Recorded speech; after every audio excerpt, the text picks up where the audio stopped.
স্বাগত আজকের বাংলাদেশে। আপনাদের সঙ্গে আছি আমি খালেদ মুহিউদ্দিন। সদ্য প্রণীত জাতীয় সম্প্রচার নীতিমালায় শুধু শৃঙ্খলা নয়, বেতার টিভির জন্য কিছু শৃঙ্খলের উপাদান থাকায় শঙ্কিত সাংবাদিক সমাজ।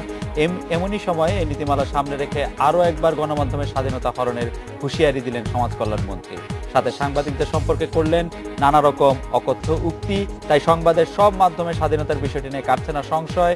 এসব নিয়ে আজকের আলোচনা সাংবাদিক কল্যাণ নীতিমালা। কথা বলতে স্টুডিওতে আছেন ঢাকা বিশ্ববিদ্যালয়ের গণযোগাযোগ সাংবাদিকতা বিভাগের সুপার নিউমারি অধ্যাপক ডক্টর সাখাওয়াত আলী খান, আছেন যমুনা টেলিভিশনের প্রধান নির্বাহী কর্মকর্তা সিইও আবু আলম মোহাম্মদ শহীদ খান, এবং সময় টেলিভিশনের ব্যবস্থাপনা পরিচালক ও সিইও আহমেদ জুবায়ের কিছুক্ষণের মধ্যে আমাদের সঙ্গে যোগ দিবেন। আপনাদেরকে আমাদের অনুষ্ঠানে স্বাগত।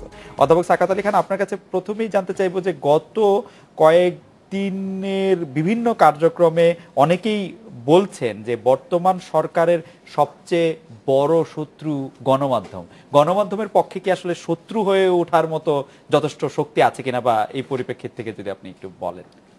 না, এগুলো তো কথার কথা মনে হচ্ছে যেন এগুলো তো খুব একটা যে অর্থবোধক এটাও মনে হয় না আমার কাছে।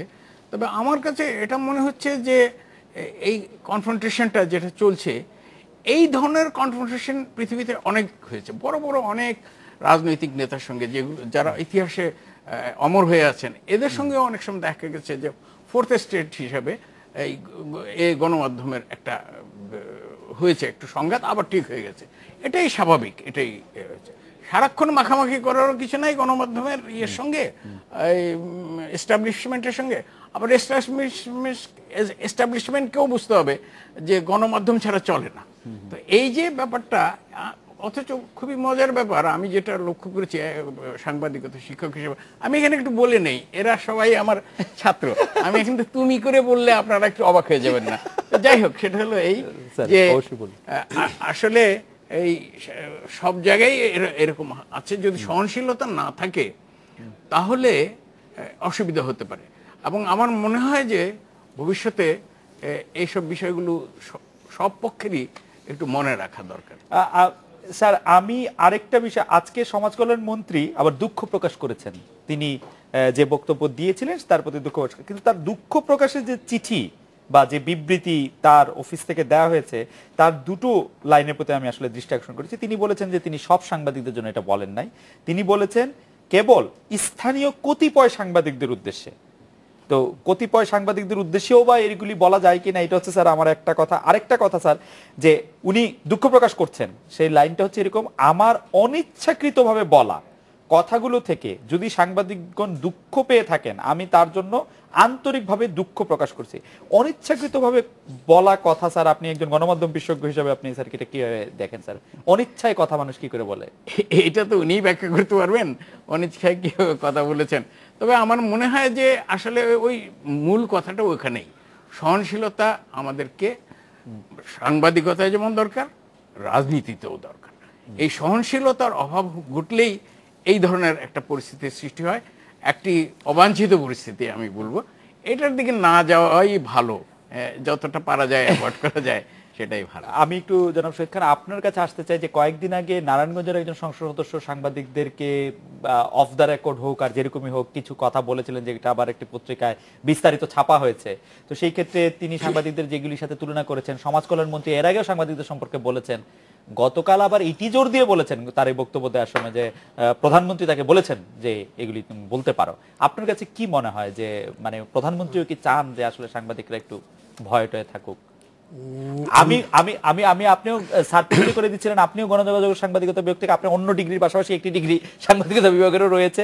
আমি সেখান থেকে বলছি যে এটা এত ফ্রাস্ট্রেটিং যে আমার আজকে সারাদিনই মনে হচ্ছিল যে সাংবাদিকতা করার মানেটা কি আসলে, মানে সব পক্ষই বকাবকি করবে, গালাগালি করবে। এবং এখন আমি যে কাজ করি সেটা মানে এই সমস্ত বক্তব্য শোনার পরে আমিও শকড।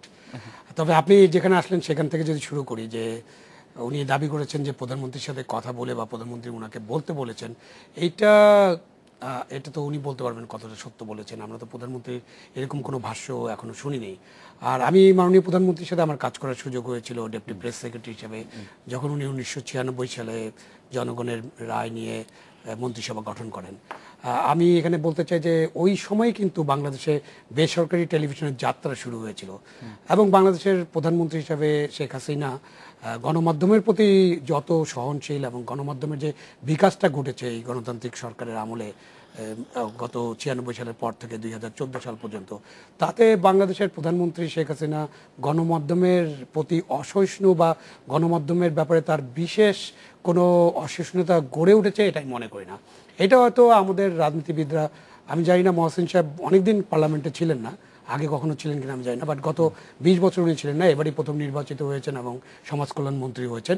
সম্ভবত তার সিগারেট খাওয়ার একটা ছবি গণমাধ্যমে ছাপানো হয়েছিল, 2008 সালে নির্বাচনে তিনি জিতেছিলেন, তো এটা ছাপানো হয়েছিল এবং এই ছাপানো হওয়ার পরে হয়তো উনার একটু এই ব্যাপারে উনি হয়তো একটু অনুভূতি প্রবণ হয়ে গেছেন এবং উনি দু একটা কথা বলেছেন যেটা দুঃখ প্রকাশ করেছেন। আমি খুশি, বাট দুঃখ প্রকাশের ভাষাটা আরো ভালো হতে পারতো। এখানে আমি এটা বলতে চাই যে দুঃখ প্রকাশের চিঠিটা কিন্তু উনি লেখেন নাই, কোনো আমলা কিংবা কোনো সাংবাদিক অথবা আমাদের ইনফরমেশন ক্যাডারের কেউ এটা লিখেছে। আসলে গোটা সমাজে বা গোটা রাজনীতিতে, গোটা রাষ্ট্র ব্যবস্থায় কিছু কিছু অবক্ষয় ঘটেছে, এগুলো হচ্ছে তার প্রমাণ। আমাদের এগুলো থেকে বেরিয়ে আসতে হবে। এই ধরনের ঢালাও কথাবার্তা বলা, তিনি যেই হন না কেন, আজকে এটা বলা ঠিক হবে না। আজকে আমাদের সাথে আমরা আশা করছি যে কিছুক্ষণের মধ্যে আহমেদ জুবায়ের ভাইও আমাদের সাথে যুক্ত হবেন। আজকে আহমেদ জুবায়ের ভাই সময় টেলিভিশনে একটা অনুষ্ঠান সঞ্চালনা করছিলেন, সেখানে আওয়ামী লীগের প্রেসিডিয়াম সদস্য নূহ উল আলম লেনিন সাহেব ছিলেন। তিনি বলেছিলেন যে এই বক্তব্যটিকে কোনোভাবেই আসলে অ্যাকসেপ্ট করা যায় না এবং এই বক্তব্যটি আসলে খুবই নিন্দনীয় এবং এই বক্তব্যটি শুধু তারই বক্তব্য। কিন্তু আমাদের আশঙ্কা এবং ভয়ের জায়গাটি হচ্ছে যে আমরা তো তাদের কোনো সাজা পেতে দেখি না, তাদের কোনো এইসব বক্তব্য দেওয়ার কারণে কোনো রকম সমস্যা হয়েছে বলেও দেখি না। আমরা কি একটি বিরতি নিয়ে আসবো? একটু আগে বিরতি নিচ্ছি কারণ জো ভাই আমাদের মধ্যে চলে আসছেন, আমরা তাকে স্বাগত জানানোর জন্য একটু বিরতি নিই এবং ততক্ষণে আমার জোবায়ের ভাই আমাদের মধ্যে চলে আসবেন। আমরা একটা বিরতি নিয়ে ফিরছি।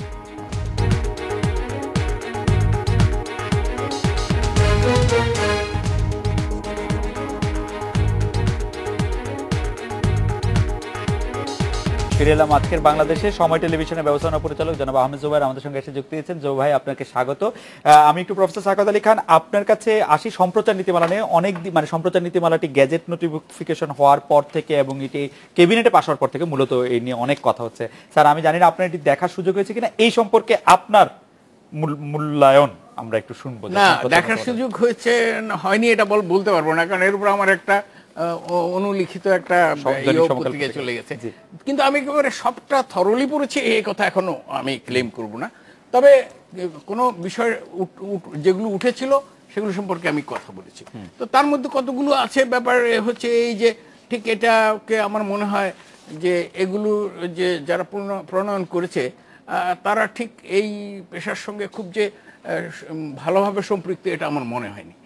আর যারা স্টেক হোল্ডার্স আছে, যারা যেটা বাংলা করা হয়েছে অংশীজন, দেখা যাক কি হয়। তো এই স্টেক হোল্ডারদের ক্ষেত্রেও আমি বলবো যে সকলের মতামত এখানে প্রতিফলিত হয়েছে এ কথাটা আমার মনে হয়নি, যেটা একান্ত প্রয়োজন ছিল। স্যার আপনি যে কথাগুলি বললেন বিরতির সময় জনাব আবুল আহমদ শহীদ খান বলছিলেন যে আহমেদ জুবায়ের ভাই আমাদের এই নীতিমালাটি প্রণেতাদের একজন, এই বিষয়ে আপনি কোনো কিছু বলবেন? যে স্যার বলছিলেন যে যারা করেছেন তাদের সাথে আসলে সাংবাদিকতার খুব ভালো যোগাযোগ আছে বলে আমি একটু ব্যাখ্যা করি। বিষয়টা হচ্ছে এখানে যারা কমিটিতে ছিলেন 16 সদস্য বিশিষ্ট কমিটি, এখানে 7 জন সাংবাদিক প্রতিনিধি ছিলেন। সমকালের সম্পাদক ছিলেন সারার ভাই ছিলেন, বুলুল ভাই ছিলেন বিএফিজের, ইকবাল সোবহান চৌধুরী ছিলেন এবং বেসরকারি প্রতিনিধি আরো অনেকে ছিলেন, অর্ধেকের বেশি। তো নীতিমালা একটা আমরা সাংবাদিকরাই কিন্তু একটা চেয়েছি যে আমাকে মানে জিনিসটা হচ্ছে যে একটা নীতিমালার অধীনে পরিচালিত হওয়া উচিত, মানে নীতিমালা একটা থাকা উচিত যে আমরা যা ইচ্ছা তা দেখাচ্ছিলাম, যা ইচ্ছা এরকম আসে যে লাশের ছবি দেখানো, যেমন করে ঘুম থেকে উঠলেই লাশের ছবি দেখানো, লাশের ছবি কতটুকু দেখানো যাবে কতটুকু দেখানো যাবে না। আমি নীতিমালার কমিটির একজন সদস্য হিসেবে এই বিষয়গুলো খুব জোরালোভাবে উপস্থাপন করেছি। আরেকটি বিষয়, যখন নীতিমালা অনুমোদন হলো, নীতিমালা অনুমোদন হওয়ার পরে আমরা যেটা দেখলাম, এটা আমার মনে হয় গতকালকে একটা সংবাদ সম্মেলন করেছেন বিএফিজের প্রধান মঞ্জুর হাসান বুলবুল, উনি এটা স্পষ্টভাবে বলেছেন যে কমিটির মেম্বারদের কাছে কিন্তু ফাইনালি যেটা সেটা ওইভাবে উপস্থাপন করা হয়নি। আমি একই অভিজ্ঞতার কথা বলবো সেভাবে উপস্থাপন করা হয়নি। 26শে জানুয়ারিতে এই নতুন সরকার আসার পর 26শে জানুয়ারিতে প্রথম মিটিংটা হয়েছিল। সেই মিটিংয়ে আরও অনেক কিছু খুঁটিনাটি বিষয়গুলো ছিল। সেই বিষয়গুলো আরও বিস্তারিতভাবে খসড়ায় কাটাকাটি করার জন্য 3জন বা 4জনকে দায়িত্ব দেওয়া হয়েছিল। ওনারা হয়তো সারা রাত কাজ করেছেন, কিন্তু টোটাল বিষয়টা নিয়ে এসে আবার কমিটির সামনে দিয়ে সবাইকে উপস্থিত রেখে তারপরে বিষয়টাকে অনুমোদন করানো, এই বিষয়টির মধ্যে একটা ঘাটতি ছিল। এবং এখানে আমরা দেখেছি যে আমি আলম ভাই সাবেক আমলা, এখানে আমলাদের মধ্যে মনে হয় একটা তাড়াহুড়োর ব্যাপার থাকে। আমরা দেখি যে 2012 সালে কিন্তু এই কমিটি 2012 সালের অক্টোবরে বা নভেম্বরে প্রথম মিটিংটি হয়। 2012 গেল, 13 গেল, এবং 13 নভেম্বরে এসে শেষ মিটিং হলো। পরবর্তীতে 5 জানুয়ারি পর 26 তারিখে মিটিং হলো। 26শে জানুয়ারি মিটিংয়ের পর খুব দ্রুততার সাথে এটা নেওয়া হলো। এবং আমরা দেখলাম যে যখন মন্ত্রিসভা এটা অনুমোদন করলো, আমরা দেখলাম এই বিষয়টি মুখ্য হয়ে গেছে এখানে, যে এই যতক্ষণ পর্যন্ত সম্প্রচার কমিশন গঠন না হবে ততক্ষণ পর্যন্ত মন্ত্রণালয় দেখভাল করবে। যে মন্ত্রণালয় দেখভাল করার বিষয়টি যেন প্রধান হয়ে গেছে, এটাই হচ্ছে মূল বিষয়। মানে মন্ত্রণালয়ের কর্মকর্তারা যেন দেখা চাচ্ছেন যে আমরাই তোমাদের খবরদারি করব, আমরা কিন্তু তোমাদের মাতব্বর, এই বিষয়টি মুখ্য হয়ে গেছে, যার কারণে এত বিতর্ক আমি মনে করি। জোবাই, আপনি যে কথাটা বলছিলেন যে যা খুশি দেখানো প্রসঙ্গে যে লাশ বা বিভৎস কোনো ছবি, এরকম কোনো কিছু কিন্তু আমি এই গেজেট সম্প্রচার কমিশনের গেজেট নোটিফিকেশনে কিন্তু আরো অনেক মাইনর জিনিস নিয়ে আলোচনা করা হয়েছে, কিন্তু এগুলি কিন্তু অন্তর্ভুক্ত হয় নাই। বরং যেসব বিষয়গুলো অন্তর্ভুক্ত হয়েছে তার প্রতিটি বিষয় আসলে কোনো না কোনো ভাবে তর্কের অবকাশ রাখে। প্রতিটি বিষয় আপনি যে কোনোটা যেহেতু এর মধ্যে কোনো নির্দিষ্ট সংজ্ঞায়ন করা নাই, প্রতিটি বিষয় আমি যে কোনো জায়গা থেকে পড়লেই অনুষ্ঠানে সরাসরি বা বিজ্ঞাপনের মাধ্যমে কোনোভাবেই দেশ বিরোধী বা জনস্বার্থ বিরোধী বক্তব্য প্রচার করা যাবে না। আমরা কবে, কোথায়, কখন, কিভাবে দেশ বিরোধী বা জনস্বার্থ বিরোধী বক্তব্য প্রচার করেছি সংবাদ মাধ্যমে? না, আমরা করিনি। তাহলে এটা তো একটা রিডান্ডেন্ট জিনিস। সংবাদ আকারে বা কোনো অনুষ্ঠানে অংশ হিসেবে বাহুল্য কিন্তু অনেক কিছুই আছে এখানে, এখানে বাহুল্য কিন্তু অনেক কিছুই আছে। কাজের জিনিস কোনটা আছে আমি অনেক খুঁজে আসলে পাচ্ছি না। এখানে মূল উদ্দেশ্য ছিল যে একটা সম্প্রচার কমিশন হবে, সম্প্রচার কমিশন এসে মূল গাইডলাইনটা তৈরি করবে। তাদেরকে সেই সম্প্রচার কমিশন গঠনের জন্য যে একটা কাঠামো লাগে, সেই কাঠামোটা তৈরি করার উদ্দেশ্যটাই হচ্ছে এটা। এখন জিনিসটা হচ্ছে যে আমরা বারবার বলছিলাম, আমরা কিন্তু এখানে যারা সাংবাদিক প্রতিনিধি যারা ছিলেন তারা কিন্তু বারবার বলছি, এবং আমরা কিছুদিন আগে গতকাল যেটা বিএফিজের সংবাদ সম্মেলনে আসলো এবং অ্যাডকোর পক্ষ থেকে বলা হয়েছে যে সম্প্রচার কমিশন গঠনের আগে এটা এইভাবে, আমি জানি না এটা ব্যাখ্যাটা আলম ভাই ভালো দিতে পারবেন, যেহেতু উনি সরকারি কর্মকর্তা হিসেবে কাজ করে এসছেন। এইভাবে যদি হতো যে একটা নীতিমালা মন্ত্রিসভায় গেল, মন্ত্রিসভা সেখানে বলতে পারতো যে একটা সম্প্রচার কমিশন গঠনের উদ্দেশ্যে এই নীতিমালাটা যেটা মন্ত্রিসভায় গেল সেটা অনুমোদন করলো, উদ্দেশ্য কি সম্প্রচার কমিশন গঠন। কিন্তু সম্প্রচার কমিশন গঠনের বিষয়টি চাপা পড়ে গেল, বলা হলো মন্ত্রণালয় এখন থেকে দেখভাল করবে, সবকিছু করবে, এটাই মুখ্য হয়ে গেল। নীতিমালা কমিশন গঠন করার জন্য তো নীতিমালা করার দরকার নেই। কমিশন তো সরকার গঠন করতে পারে যে কোনো বিষয়ে। সরকার যদি মনে করেন যে আমি এই বিষয়ে একটা কমিশন গঠন করতে চাই, এবং কমিশনটা গেজেট বিজ্ঞপ্তি করে তারপর নীতিমালা, আইন, বিধি অনেক কিছুই করা যেতে পারতো। তো এইটাও স্যার যেটা বলেছেন যে ঘোড়ার আগে গাড়ি জুড়ে দেওয়ার মতো অবস্থা, বা গাড়ির আগে অন্য কিছু জুড়ে দেওয়ার মতো অবস্থা, তো এইটা করার দরকার ছিল না। এবং এখন যেটা হচ্ছে যে যেটা বলছে ওটা ঠিকই বলেছে, যে এখন দেখা যাচ্ছে যে দ্রুত তার সাথে একটা নীতিমালা ক্যাবিনেটে নিয়ে যাওয়া হলো, এবং ক্যাবিনেট এটাকে অনুমোদন করে দিলেন, এবং আরো দ্রুততার সাথে এটা একটা গেজেট নোটিফিকেশন করে দেওয়া, এবং আরো দ্রুততার সাথে বলা হলো তথ্য মন্ত্রণালয় সবকিছু করবে। এখন যদি একটা কমিশন, যে এখানে যে কমিশন যে কোনো ফর্মেই গঠন করা হোক, কমিশন গঠন করা হলে কিন্তু একটা মোটামুটি স্বাধীন, আমি বলবো না যে আমাদের দেশের সব কমিশন স্বাধীন, বাট তারপরেও কমিশন কিন্তু আভিযানিক অর্থে এবং প্র্যাকটিক্যালি অনেক স্বাধীনতা ভোগ করেন। আমাদের দেশের কিছু কিছু কমিশন বেশ ভালো কাজ করেছেন, এবং তাদেরকে আরও কাজ দিলে তারা সেটা করতে পারেন যদি সরকারের সদিচ্ছা থাকে বা রাজনৈতিক দলগুলোর সদিচ্ছা থাকে। তো এখানে যদি কমিশনটা আমরা গঠন করতে পারতাম আগে, তারপরে যদি আমরা নীতিমালা, আইন এবং বিধি নিয়ে কাজ করতাম, তাহলে বোধহয় এটা নীতিমালা একটা দরকার। 2001 সালে যখন বাংলাদেশে ইটিভি চালু হয়, প্রথম বেসরকারি টেলিভিশন, তাদের পক্ষ থেকে কিন্তু প্রস্তাব করা হয়েছিল সরকারকে যে একটা ব্রডকাস্ট পলিসি করা দরকার, এবং তখন কিন্তু সরকার এটা কানে নেয় নেই। এবং আপনি যেটা বলেন যে এখনকার যে নীতিমালার মধ্যে যা কিছু দেখা যাচ্ছে সেগুলো তো অনেক রিডান্ডেন্ট, অনেক অবান্তর বিষয় আছে এবং অনেক বিষয় আছে যেটা কোনো ব্যাখ্যা নেই। যেমন ধরেন যে ছোট ছোট বিষয় যদি আমরা ধরি স্যার, দেশ বিরোধী বা জনস্বার্থ বিরোধী ভাবমূর্তি, বন্ধুরাষ্ট্র, এইসব কিন্তু স্যার ব্যাখ্যা যে যার মতো করে ব্যাখ্যা করে। আলম ভাই, এই যে যার মতো করে ব্যাখ্যা বললেন তো, এখানে আমি একটু বলি, এইখানে যারা সরকারি প্রতিনিধি আছেন, যখন কমিটিতে এই কথাগুলো হলো, এগুলি কি আমরা কখনো ইচ্ছা মতো করতে পারি? এগুলো তো করি না আমরা কখনো। তখন সেখান থেকে বলা হলো যে এগুলো তো আইনে আছে। এক্স্যাক্টলি, বাংলাদেশ আইনে কভার করেন এরকম হ্যাঁ, কোনো কিছু আছে সেই কিনা? প্রচলিত আইনে প্রায় সবটাই করতে পারে। প্রচলিত আইনে যেটা আছে সেটা ফৌজদারি কার্যবিধিতে যেগুলো আছে, আমি এগুলো অলরেডি পত্রিকার বন্ধ হচ্ছে, পত্রিকার সম্পাদক জেলে আছেন, এটা তো ঘটেছে বাংলাদেশে। 2টা টেলিভিশন স্টেশন বন্ধ করে দেওয়া হয়েছে প্রচার অপপ্রচার এবং সৃষ্টি, অশান্তি বিশৃঙ্খলা সৃষ্টি। স্যার এখানে কি বলতে চাচ্ছেন? না, আমি যেটা বলতে চাচ্ছি সেটা হলো যে যারা এই যে রাজনৈতিক দল আমাদের এখন ক্ষমতায় আছে, সবচেয়ে ঐতিহ্যবাহী, সবচেয়ে পুরাতন রাজনৈতিক দল, এবং রাজনীতিটা তাদের একেবারে মজ্জায় থাকার কথা, কিন্তু কেন জানি এর মধ্যে আমলাতান্ত্রিক গন্ধটা বেশি পাওয়া যাচ্ছে, এটা ওরাও বলেছেন।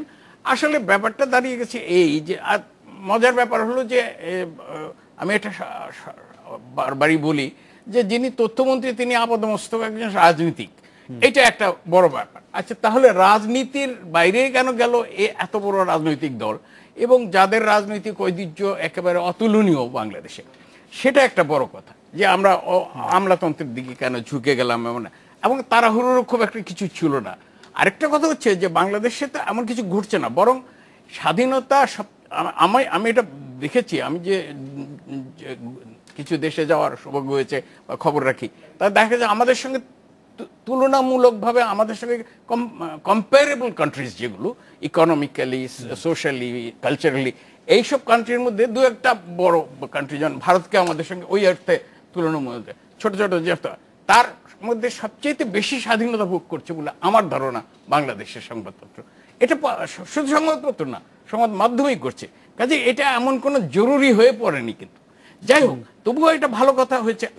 আমি সবচেয়ে খুশি হতাম যদি সাংবাদিক সমাজের থেকে একটা প্রণীত হয়ে তারপরে যেত সরকারের কাছে, সরকারও এক বড় স্টেক হোল্ডার হিসাবে সেটাকে দেখতো, তারপরে এটাকে ঠিকঠাক করা হতো, আর কমিশনের মাধ্যমে সেটা যদি সেইভাবে একেবারে মোটামুটি আধা প্রস্তুত হয়ে ফাইনালের ঠিক আগে যদি আসতো, তাহলে বোধহয় ভালো হতো।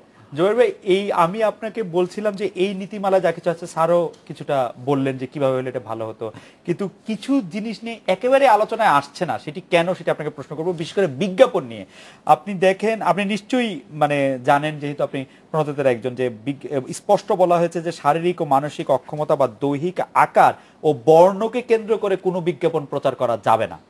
বলা হয়েছে বিজ্ঞাপন প্রচার নিয়ে যে কোনো খাদ্য বা পানীয়ের বিজ্ঞাপনের স্বাস্থ্যগত প্রভাব সুস্পষ্টভাবে উল্লেখ করতে হবে এবং সুপার ইম্পোজ করে স্পষ্ট অক্ষরে তা লিখতে হবে। তাহলে এইটা তো এখন গেজেট নোটিফিকেশন হয়ে গেছে, কবে থেকে এগুলি কার্যকর হবে বিজ্ঞাপনের?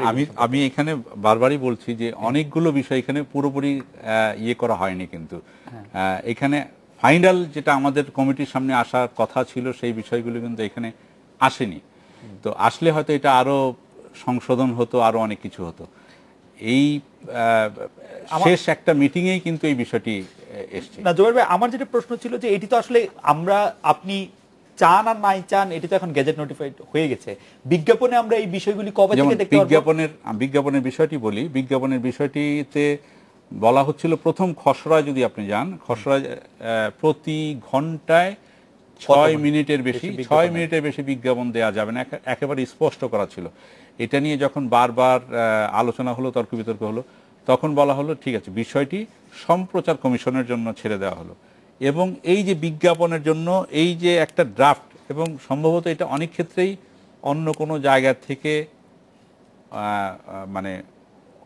অনুদ্ধৃত, কেউ কেউ বলে থাকেন বিটিভি থেকে হুবহু কপি পেস্ট। তো এখন এইটা নিয়ে যখন কাজ করবে, এটা সম্প্রচার কমিশন এসে এগুলি ফাইনাল করবে, এই বিষয়টি কিন্তু তখন প্রাধান্য পেয়েছে। যা কিছু করবে সম্প্রচার কমিশন ফাইনাল করবে। সম্প্রচার কমিশন গঠন মূল উদ্দেশ্য, সম্প্রচার কমিশন জন্য করা হবে, সার্চ কমিটি করা হবে, এই বিষয়গুলো আমাদের শেষের মিটিংগুলির ক্ষেত্রে এটাই কিন্তু বেশি ছিল, সম্প্রচার কমিশন গঠন। এখানে সম্প্রচার কমিশন গঠন থেকে মন্ত্রণালয় নীতিমালা বাস্তবায়ন করবে, মন্ত্রণালয় এটা করবে, এই বিষয়টি এখন প্রধান হয়ে উঠে। আমি একটু জনাব আবুল আহমদ শহীদ খানের দৃষ্টি আকর্ষণ করছি হচ্ছে যে আপনি সচিব ছিলেন সরকারের একজন গুরুত্বপূর্ণ নির্দেশনা এবং আপনি এখন একটি টেলিভিশন চালান। এই মানে আইনের ব্যাখ্যাটা কি গেজেট নোটিফিকেশন হওয়ার পরে, যেমন বিজ্ঞাপনের ক্ষেত্রে এটা বলা হয়েছে, এটা গেজেট নোটিফাইড একটা ব্যাপার, যে সংবাদ আকারে এবং কোনো অনুষ্ঠানে অংশ হিসেবে বিজ্ঞাপন প্রচার করা থেকে বিরত থাকতে হবে। আমরা কিন্তু মানে অনেক ক্ষেত্রেই দেখেছি এটা বিরত থাকা হয় নাই। বিজ্ঞাপনের অডিও, স্যার এটা ইন্টারেস্টিং, মানসম্মত এবং শ্রুতিমধুর হতে হবে। মানে আপনি যদি কোনো বিজ্ঞাপন আপনাকে বিরক্ত করে আপনি জেলে নিয়ে যেতে পারেন স্যার। বিজ্ঞাপনের নোংরা এবং অশ্লীল শব্দ এখানে খালিদ একটু জেলে নিয়ে যেতে পারবেন, এটা কিন্তু শাস্তি বলা, এটা কিন্তু কোথাও শাস্তি বলা না, এটা আইন না। মানে জেল মানে কারাগার না, শাস্তি দেয়া তো এখানে শাস্তি বলা আছে কিনা, এখানে কোনো শাস্তির কথা বলা নাই, এটা নীতিমালা, এখানে কিন্তু এটা আইন না। স্যার এটা কি তাহলে বাস্তবায়ন গাইডলাইন একটা করার চেষ্টা, কিন্তু এখানে কোনো না আমি যদি মেনে নেই যে আমি নীতিমালা না মানলে আমাকে কোনো না কোনো শাস্তির সম্মুখীন হতে হবে, তাইলে তো এই নীতিমালা সম্প্রচার কমিশন সুপারিশ করলে হয়তো এটা আইন হবে।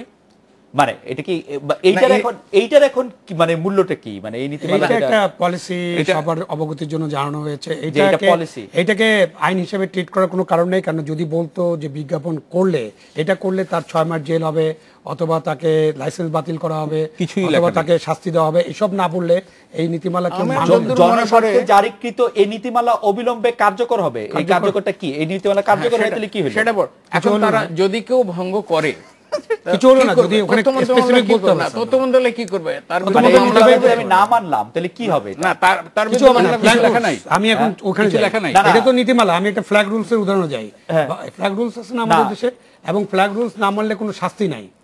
এখন আমরা বলেছি এইভাবে ফ্ল্যাগ ব্যবহার করা যাবে, পতাকা ব্যবহার করা যাবে, এবং ফ্ল্যাগ রুলসে স্যার এটাও আছে যে জাতীয় পতাকা ছাড়া অন্য কোনো পতাকা প্রদর্শন করা যাবে না। বাট এই যে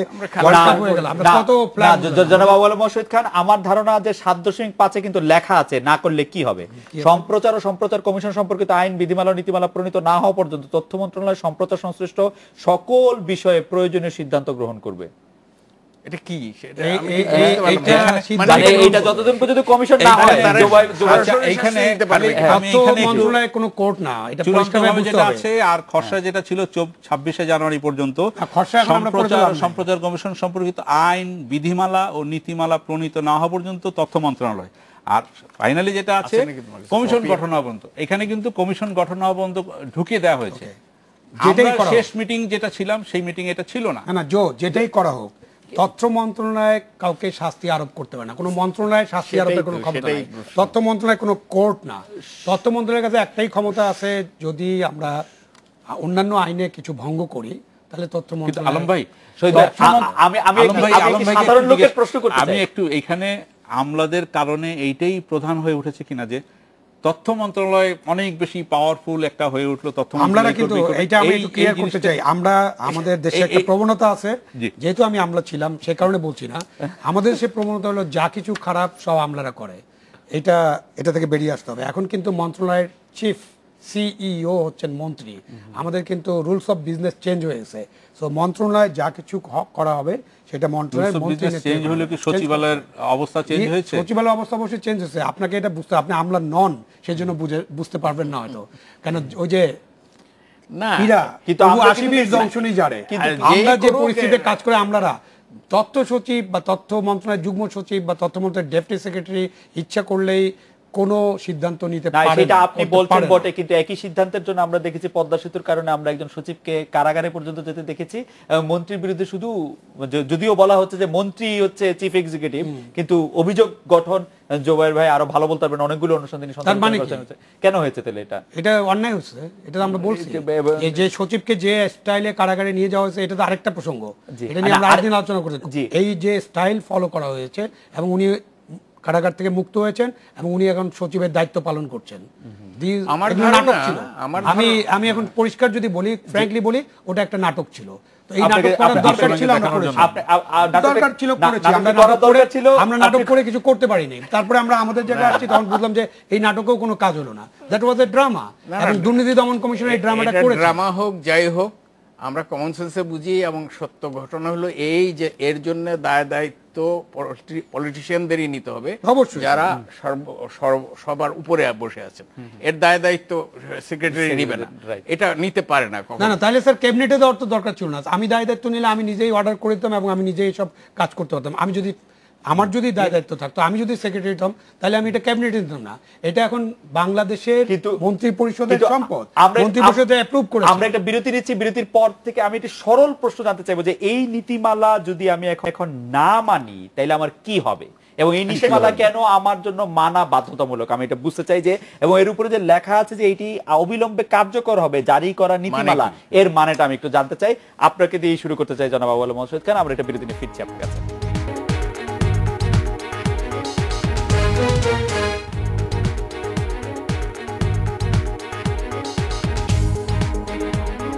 বাংলাদেশে জনাব আবুল মহসিন খান, আমরা বিরতির আগে একটি বিষয় যে গণপ্রজাতন্ত্রী বাংলাদেশ সরকারের তথ্য মন্ত্রণালয়ের TV2 শাখা থেকে যে প্রজ্ঞাপনটি জারি হয়েছে, যেখানে বলা আছে জনস্বার্থে জারিকৃত এই নীতিমালা অবিলম্বে কার্যকর হবে। বুধবার আগস্ট 6, 2014 কার্যকর হয়ে গেছে। তো কার্যকর, এটা যদি আমি সম্পূর্ণরূপে অনুসরণ করি তাহলে আমার কি সওয়াব, না করলে কি গুনাহ?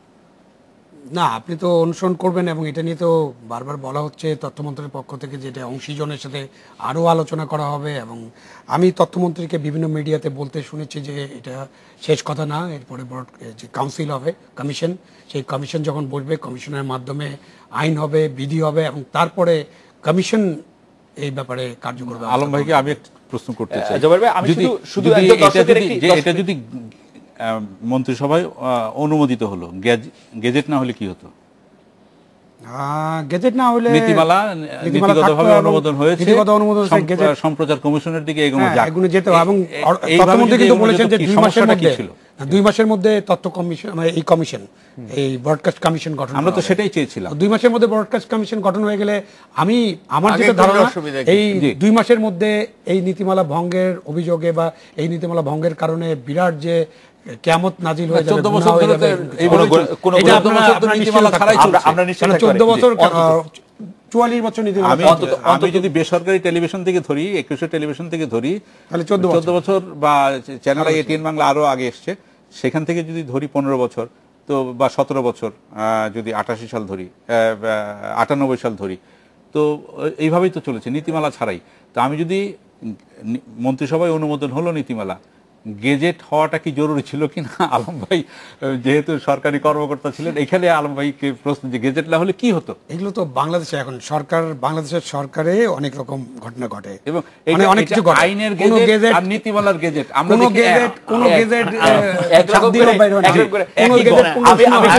একটা কথা বলি, আসলে গেজেট এই কথাটা দিয়ে যেন এই জিনিসটা একটু গুরুত্ব বাড়ানো হয়েছে, এছাড়া আর কিছু না। সরকারের দিক থেকে যে এটা খুব গুরুত্বপূর্ণ, এটা গেজেট মন্ত্রিসভা অনুমোদন করেছে, এছাড়া আর এর কোনো উপকারিতা আছে বলে মনে হয় না। বিরতির সময় স্যার বলছিলেন যে আসলে সাংবাদিকদের মধ্যে বিভক্তি একটা বড় কারণ। একইটা কথার, মানে এই কথারই একটা প্রতিধ্বনি করেছেন ডক্টর সাজু, আমাদের একজন দর্শক। উনি বলছেন যে দেশে পলিটিক্যাল পার্টির চাইতে সাংবাদিক সংস্থা বেশি, প্রশ্ন হলো কার কল্যাণ কে করবে। এই নীতিমালা নিয়েও কিন্তু জোবাইর ভাই আমরা দেখতে পাচ্ছি যে এক একটি সাংবাদিক দল, আসলে দুটি বড় যে গ্রুপ আছে, মানে বিএনপি সমর্থিত বিএফইউ, যে আমরা যদি এভাবে বলি, তারা বলছে এটিকে পুড়িয়ে ফেলা উচিত, এই মুহূর্তে বন্ধ করা উচিত, এবং সরকারের সমর্থক যে বিএফইউ, তারা এটা নিয়ে মোটামুটি ভাবে একটু নরম অবস্থানে, একটু মধ্যপন্থা কিছু কিছু জিনিস সংযোগ করা যেতে পারে। আপনার কাছে কি মনে হয় যে এই ডিভিশনটা কি আসলে ভালো খারাপ? আমাদের সবকিছুই তো আসলে রাজনৈতিকভাবেই ডিভিশন করা, অটোমেটিক এটা হয়ে যায়। তো এখানেও তাই হয়েছে, এর বাইরে কিছু হয়নি। যে যারা, আমি একটা উদাহরণ দিতে চাই, খসড়াটা কিন্তু প্রায় 1.5 মাস বলা ছিল প্রথমে, মানে 15 দিনের জন্য খসড়াটা দেয়া হচ্ছে, 15 দিন সময় দেয়া হয়েছিল যে যার যার মতামত দেওয়ার জন্য। প্রথম 15 দিন তৎকালীন তথ্য সচিব একটা পরবর্তীতে চিঠি লিখেছেন, প্রথম 15 দিনে একটা মতামত পড়েনি। পরবর্তীতে আমার মনে হয় সব টেলিভিশন অফিসে, সব রেডিওতে এবং অন্যান্য জায়গায়, সব জায়গায় এবং সব সদস্যদের কাছে উনি আবার চিঠি দিয়েছেন, গত 15 দিনে একটা মতামত পাওয়া যায়নি, কোনো মতামত পাওয়া যায়নি, এবং এটা পত্রিকাও প্রকাশিত হয়েছে, কোনো মতামত পাওয়া যায়নি। আজকে যারা, মানে কেউ আমরা না জেনে বলছি, কেউ জেনে বলছি, অবস্থাটা এরকমই হয়েছে, এবং এখানেও রাজনৈতিক বিভাজনটা হয়ে গেছে। জোয়ার ভাই একটি কথা বলতে পারি, যে জনাব মঞ্জুরুল হাসান বুলবুল ভাইও বলছিলেন যে, এবং আপনিও বললেন যে আপনাদের মতামতই, আপনারা প্রণেতাদের মধ্যে আছেন, আপনাদের মতামতই নেওয়া হয়নি, দর্শকদের মতামত বা অন্য সাধারণ এটা আমাদের একটা বড় জাতীয় দুর্বলতা স্যার, যে আমরা আইনটা গেজেট করার আগে বা মন্ত্রিসভায় নেওয়ার আগে 1 মাস 1.5 মাস ওয়েবসাইটে রাখা হলো, আমরা কেউই কিন্তু তখন মতামত দিলাম না। আমাদের, আমি জানি না, এটা বাঙালি জাতির একটা বড় দুর্বলতা, যখন আকাশ ভেঙে পড়ে তখন আমরা জাগ্রত। না, আপনি তো বলছেন এটা এখনো কিছু হয়নি, এখন মতামত দিচ্ছে, এখন মতামতগুলো নেবে, অবশ্যই নিতে হবে, এটা তো মতামত দিতেই পারে। কিন্তু ওই যে ডেনমার্ক যে ওয়েবসাইটে সরকার রাখলো যে আমরা এরকম একটা নীতিমালা করতে যাচ্ছি, তখন কোনো টেলিভিশন, কোনো রেডিও, কোনো সংবাদপত্র, ইভেন আমাদের স্যাররা যারা আমাদেরকে শিক্ষা দেন বিভিন্ন বিশ্ববিদ্যালয় অথবা অন্য অংশীজন যারা মনে করেন নিজেদেরকে, কিংবা কোনো আইনবিদ, আইন প্রণেতা, কেউ কোনো মতামত দেওয়া গ্রাহ্য করলেন না। স্যার এই মতামত দেওয়া প্রসঙ্গে মতামত একেবারে দেওয়া হয়নি তা না, কথাবার্তা কিছু হয়েছে, হয়তো প্রিন্ট মিডিয়াতে হয়েছে, অন্যান্য জায়গায় কেউ কিছু লেখালেখি হয়েছে, বেশ কিছু গোল টেবিল বৈঠক হয়েছে। আমার কথা হচ্ছে যে হ্যাঁ ঠিক আছে, এটা আমি আবু আলমের সঙ্গে একমত যে এটা দিলে ভালো হতো, আর এখন কেন বলা হচ্ছে। কিন্তু মুশকিলটা হচ্ছে এই যে এই সব ক্ষেত্রে যে কেউ কিছু বলবে, ওই একই অবস্থা দাঁড়িয়ে গেছে যে ওই ও জোয়ার বলছিল যে সব সারা দেশই যখন বিভক্ত তখন সাংবাদিক সমাজও হয়ে গেছে বিভক্ত। কিন্তু সাংবাদিকতা কিন্তু অন্য জিনিস। আমরাও যখন আমি নিজে সাংবাদিকতা করেছি পাকিস্তান আমলে দীর্ঘদিন, তারপরে এখন তো 72 সাল থেকে শিক্ষকতা করছি। কিন্তু এখন কথা হচ্ছে যে এটা এমন একটি পেশা যাতে পরস্পর পাশাপাশি টেবিলে দুই মতামত মিলিয়ে লোকও একসঙ্গে কাজ করতেই হয়। এর কথা প্রফেশনালিজম একটা ব্যাপার আছে। সে প্রফেশনালিজম, আমি ভোট দেই যেখানেই, কিন্তু আমি যখন প্রফেশনালিজম যখন মেনে চলবো তখন কিন্তু আমাদের এটা করতেই হবে। এটার কোনো বাইরে কোনো উপায় নাই। তো কাজেই এটা হতে পারতো।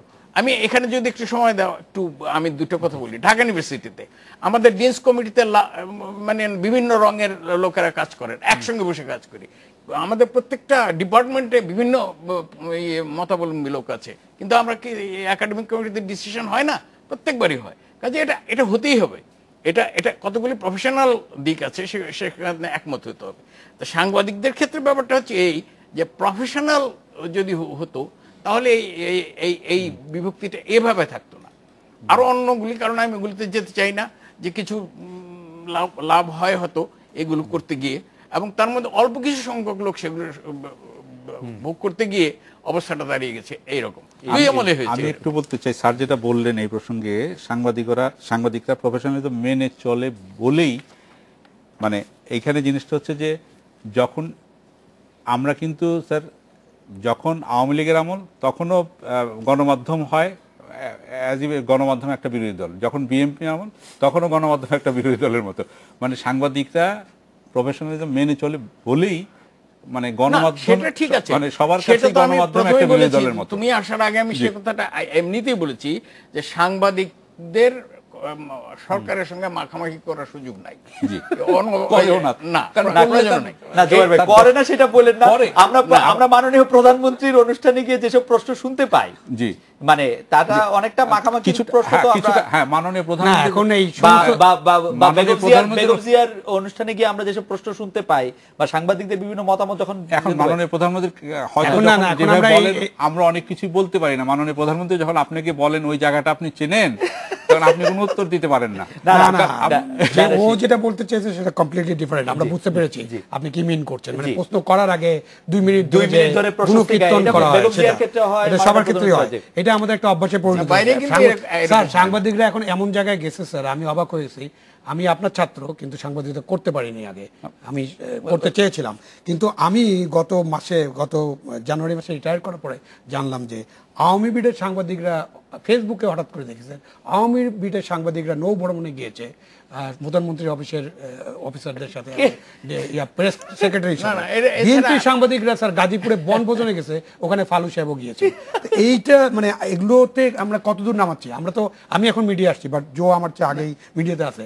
এগুলো কি স্যার? এগুলো কিসের আলামত? না, এখন কথা হচ্ছে শুধুমাত্র পলিটিক্যাল আইডেন্টিফাই করবে, এটাও একটা আওয়ামী বিড তো কোনো পলিটিক্যাল কর্মীর বিড না। আমরা ফাইনালি যেটা পাবলিশ করছি, আমি ব্যক্তিগতভাবে সাংবাদিক, আওয়ামী কোটারি সাংবাদিক, বিএনপি কোটারি সাংবাদিক আছে, সে যেইভাবে চলুক না কেন, আমার টেলিভিশনের স্ক্রিন বা আমার পত্রিকার পাতা, এখানে কি সাংবাদিকরা কতটুকু আপোষ করছে বা কতটুকু এইটার জন্য সে দর্শকের কাছে এবং পাঠকের কাছে তুমি জাস্ট অ্যাভয়েড করার চেষ্টা করছো। আমি পরিষ্কারভাবে জানতে চাই, আমি যদি আওয়ামী মোনা লোক হই আমি তখনই আমি আওয়ামী বিটের সাংবাদিকতা করতে পারবো, তাদের সাথে বনভোজনে যাব, তাদের সাথে হবনবিং থাকতে হবে। তাহলে আমি নিরপেক্ষ নিউজ কিভাবে করব, পাতা কিভাবে ভরা হচ্ছে,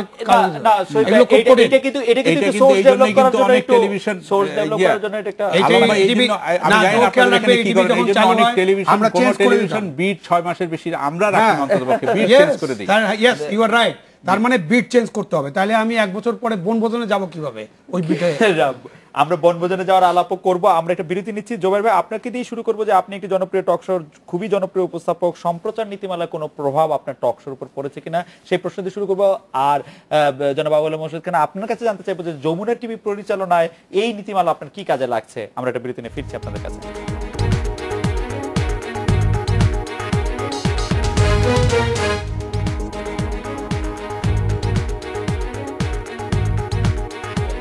ফিরে এলাম আজকের বাংলাদেশে। স্যার বলছিলেন এত ভয় পাওয়ার কিছু নাই, সাংবাদিকদের মতোই থাকতে হবে। যাক, আমরা অনুষ্ঠানে ফিরে আসলাম। জোবাইর ভাই, সম্প্রচার নীতিমালার প্রভাব আপনার পরিচালিত টেলিভিশনের উপর, আমি আমাকে দিয়ে বলবো, আপনাকে দিয়ে বলেন না। আপনি আগে যেভাবে টক শো করতেন সেভাবেই তো আমি যতদিন টক শো করবো এইভাবে করবো, এবং আমাদেরও কথা আমরা সেভাবে টক শো করবো, সেভাবেই করছি। জিনিসটা হচ্ছে যখন নীতিমালা ছিল না, যে এই নীতিমালা অবিলম্বে কার্যকর হইবে বলিয়া যেই গ্যাজেট প্রকাশ হলো, তার আগেও যেভাবে টক শো হতো এখনো সেভাবে টক শো হচ্ছে। কিন্তু একটা কথা আছে, সেই নীতিমালা হওয়ার আগেও আমরা দেখি বিভিন্ন সময় শোনা যায় যে হ্যাঁ অমুক আলোচক অমুক আলোচককে বাদ দিতে হবে। এটা কিন্তু অদৃশ্য কিছু কারসাজি সবসময় থাকে, কম আর বেশি। তো এটা কিন্তু নীতিমালার আগেও হয়েছে। নীতিমালা লাগে না সেগুলি করতে। যখন আমি একটু পেছনে যাব, 2001 সালে যখন একুশে টেলিভিশন সংখ্যালঘু নির্যাতনের ছবি নিয়ে আসলো, সেটা অনিয়ার হয়নি, নীতিমালা কিন্তু তখন ছিল না।